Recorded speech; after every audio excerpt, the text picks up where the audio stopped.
తిరుమల శ్రీవారి దర్శనార్థం వచ్చే భక్తులకు, సేవలు అందిస్తున్న సేవకులకు మరింత మెరుగైన శిక్షణ ఇచ్చేందుకు చర్యలు చేపట్టాలని తిరుమల తిరుపతి దేవస్థానం నిర్ణయించింది.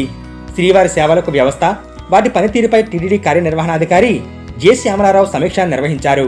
ఈ సందర్భంగా ఈవో మాట్లాడుతూ, దేశంలోని వివిధ ప్రాంతాలు, ప్రత్యేకించి దక్షిణాది రాష్ట్రాల నుంచి శ్రీవారి సేవ చేయడానికి సేవకులు స్వచ్ఛందంగా అధిక సంఖ్యలో తిరుమల వస్తున్నారని, వారందరికీ ప్రణాళికాబద్ధంగా శిక్షణ ఇవ్వాలని అన్నారు. దానికి అవసరమైన కార్యాచరణ ప్రణాళిక సిద్ధం చేయాలని సూచించారు. Medical, engineering, IT, catering, cultural, గోసేవ తదితర రంగాల నుండి నిపుణులను శ్రీవారి సేవలో భాగస్వామ్యం చేసేందుకు పటిష్ట చర్యలు చేపట్టాలని అన్నారు. ప్రవాసాంధ్రులు కూడా శ్రీవారి సేవ చేసేందుకు వీలుగా ఏర్పాట్లు చేయాలని సూచించారు. దీనికి అనుగుణంగా ఐటీ అప్లికేషన్లో అవసరమైన మార్పులు చేయాలని ఈవో ఆదేశించారు.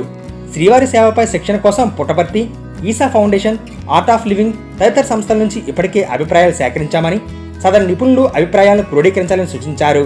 శిక్షణలో మెడిటేషన్, యోగా, నైపుణ్యాభివృద్ధి, వైద్య సేవలు, సామర్థ్యాల పెంపు, అభిప్రాయ సేకరణ తదితర అంశాలపై ప్రత్యేక దృష్టి సాధించాలని సూచించారు. ఇప్పటికే శిక్షణ తీసుకున్న సీనియర్ శ్రీవారి సేవకులను మాస్టర్ ట్రైనర్స్గా తీర్చిదిద్దాలని ఈవో సూచించారు.